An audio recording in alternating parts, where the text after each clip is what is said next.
दोस्तों आप सोच रहे होंगे कि भला एक दिन में कोई कैसे तैयारी कर सकता है, लेकिन दोस्तों जीत उसी की होती है जो आखिरी वक्त तक हार नहीं मानता। आप सब जानते होंगे चाहे कितना ही पढ़ लिया हो आपने पूरे साल, लेकिन लास्ट डेज में आप जो पढ़ाई करते हो वो ज्यादा याद रहता है कंपेयर टू जो आपने पहले से पढ़ रखा होता है। खैर पहले से पढ़ने के अलग फायदे होते हैं, जिसने पहले से पढ़ रखा होता है उसको फायदा तो है ही, लेकिन जो लोग आखिरी तक टाल रहे थे या किसी वजह से पढ़ नहीं पाए तो आपको निराश होने की जरूरत नहीं है। बस ये ध्यान रखना कि ना पढ़ना कोई सॉल्यूशन नहीं है। जब आखिरी दिन बचा होता है तो स्ट्रेस में जो हम पढ़ सकते हैं उसमें भी हमारा मन नहीं लगता और वक्त ऐसे ही बर्बाद हो जाता है। लेकिन डोंट वरी, अगर आपने थोड़ा कम पढ़ा है या आप लो कॉन्फिडेंस फील कर रहे हो या पैनिक हो रहे हो तो ये वीडियो आखिरी तक जरूर देखना, क्योंकि ये वीडियो आपका कॉन्फिडेंस बूस्ट करने में बहुत हेल्प करने वाली है। आप लास्ट दिन के हर मोमेंट को स्मार्टली यूज करके एग्जाम में बहुत अच्छा स्कोर कर सकते हो, और जिन्होंने बिल्कुल पढ़ाई नहीं की है वो एटलीस्ट पास तो हो ही सकते हैं।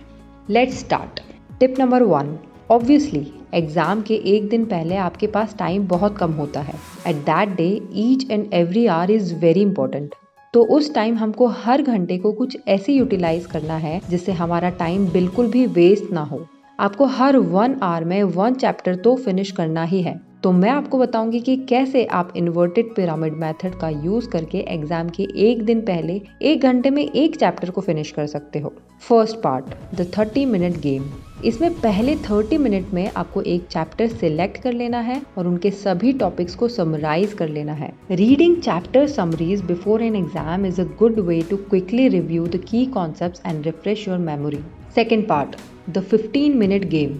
इस पार्ट में हम अब उस टॉपिक के डिटेल्स के अंदर जाएंगे और डायरेक्ट उस टॉपिक के कीवर्ड्स को हिट करने की कोशिश करेंगे, जैसे important dates, formulas, concept, definition etcetera. आपको वापस हेडिंग्स और सब हेडिंग्स में जाना है और थोड़ा डिटेल में जाके सारे की टर्म और कॉन्सेप्ट पे अटेंशन देनी है। हर सेक्शन के मेन पॉइंट्स को आपको एक कॉपी में लिख लेना है, जिसमें बुलेट पॉइंट्स और डायग्राम की मदद से इंफॉर्मेशन को बेटर तरीके से याद रख सकते हो। अगर आपके पास टाइम बचा हो तो चैप्टर में से वो सारे रेलेवेंट एग्जाम्पल्स या केस स्टडीज पढ़ लेनी है, जिससे आप रियल लाइफ में वो एग्जाम्पल कैसे अप्लाई होते हैं इसको समझ सकते हो। इससे आपको और बेटर अंडरस्टैंडिंग मिल पाएगी। Third part, the last fifteen minute game. इन लास्ट 15 मिनट्स के अंदर आपको उस चैप्टर में से कोई भी क्वेश्चन को सॉल्व करके देखना है, जिससे वो टॉपिक आपके अंदर कंप्लीटली उतर जाएगा और आपकी प्रैक्टिस भी हो जाएगी। अगर आप एक लॉन्ग क्वेश्चन सॉल्व करते हो तो इसमें आपके और बहुत सारे छोटे छोटे टॉपिक्स भी कवर हो सकते हैं।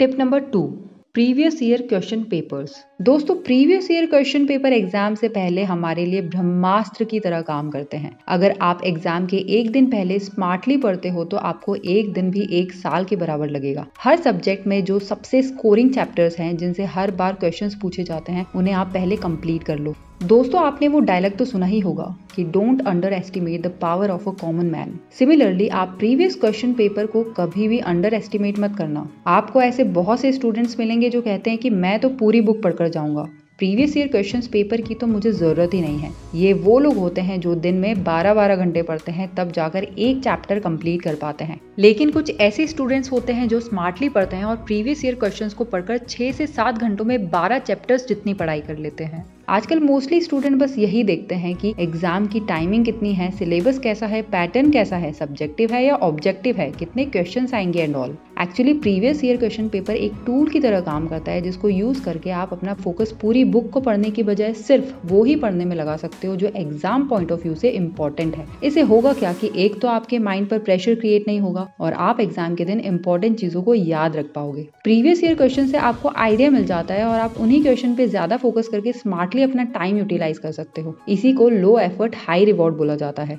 यानी कि आपने एफर्ट्स कम और स्मार्टली दिए हैं, लेकिन इसका रिवॉर्ड आपको बहुत बड़ा मिलता है। इसको मैंने अपनी प्रीवियस वीडियो में परेटो प्रिंसिपल के नाम से बहुत अच्छे से समझाया है। अगर आप चाहो तो उसे समझने के लिए उस वीडियो को एक बार जरूर देख सकते हो। देखो दोस्तों, जब हमारे पास एग्जाम के लिए एक दिन बचा होता है तो ऑब्वियसली हम सब कुछ तो नहीं पढ़ सकते हैं, हमें कुछ चीजें छोड़नी भी पड़ती है। लेकिन स्कोरिंग टॉपिक्स एंड क्वेश्चंस आप प्रीवियस ईयर के पेपर से स्मार्टली सेलेक्ट करके सिर्फ उन्हें अच्छे से पढ़ के जा सकते हो।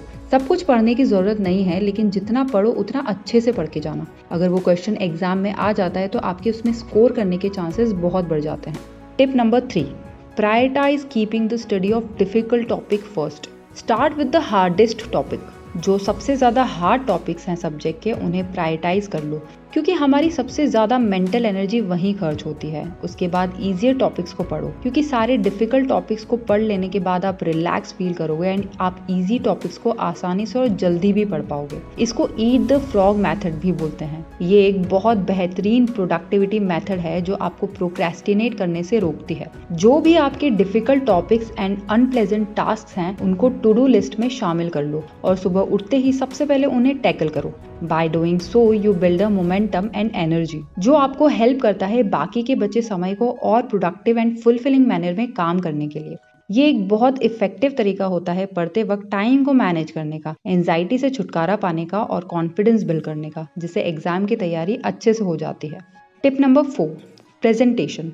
दोस्तों, एग्जाम में लिखते वक्त अगर आप सोचते हो कि मैं कुछ भी लिखूंगा तो पास हो जाऊंगा या लंबे लंबे आंसर्स लिखूंगा तो एग्जामिनर अच्छे मार्क्स दे देगा, तो ये गलत है। एग्जाम में क्वेश्चन पेपर के आंसर को लिखते वक्त टू द पॉइंट रहना बहुत जरूरी है। इससे एग्जामिनर जब आपकी कॉपी चेक करता है तो इससे आपका इंप्रेशन उस पर बहुत अच्छा जाता है। Read the instructions carefully. Exam start करने से पहले make sure to read instructions carefully. इससे आपको एग्जाम के फॉर्मेट का पता चलता है और जो रिक्वायरमेंट्स है क्वेश्चन की आप उसे बेहतर तरीके से समझ पाते हो। Focus on the question. जो भी क्वेश्चंस पूछे हैं उसको ध्यान से पढ़ना कि उसमें पूछा क्या गया है। अगर आपको क्वेश्चन में कोई की वर्ड्स या फ्रेजेस मिलते हैं तो उन्हें हाईलाइट या अंडरलाइन कर लेना। इससे आपको आंसर में एग्जैक्टली क्या लिखना है उसमें हेल्प मिलेगी। Proof heads. Before submitting your exam कुछ मिनट्स अपने क्वेश्चन पेपर को चेक करने के लिए जरूर रखना। उस टाइम में ये इंश्योर कर लेना कि किसी आंसर में कोई स्पेलिंग मिस्टेक या ग्रामेटिकल एरर्स तो नहीं है एंड आपके आंसर्स इजी एंड क्लियर हैं या नहीं। Hand writing. एग्जाम में लिखते वक्त हैंड राइटिंग पे जरूर जोर देना, क्योंकि ये सबसे पहला इंप्रेशन होता है एग्जामिनर के लिए। आधा काम तो आपका यही हो जाता है अगर आप अपनी हैंड राइटिंग खूबसूरत, साफ एंड ऑर्डर में लिखते हो विद एग्जाम्पल्स एंड डायग्राम्स के साथ, तो इससे एग्जामिनर के ऊपर बहुत अच्छा इंप्रेशन जाता है और अच्छे नंबर सिक्योर करने के ज्यादा चांसेस बढ़ जाते हैं। Tip number 5, don't talk to any of your friends one day before your exam. Exam से महीना या हफ्ता पहले आपको अपने दोस्तों से जितना डिस्कशन करना है, जितनी बातें करनी है कर लो, लेकिन एग्जाम के एक दिन पहले आपको इन सब से दूर रहना पड़ेगा। इसके कई रीजंस है। एक तो डिस्ट्रैक्शन, क्योंकि हम अपने क्लासमेट से बात करते करते कुछ और ही बात करना स्टार्ट कर देते हैं, उसमें हमारा टाइम वेस्ट बहुत हो जाता है और एग्जाम का लास्ट डे बहुत क्रूशियल होता है। इसलिए आप खुद पे भरोसा रखकर एकदम फोकस के साथ स्मार्टली पढ़ाई करो।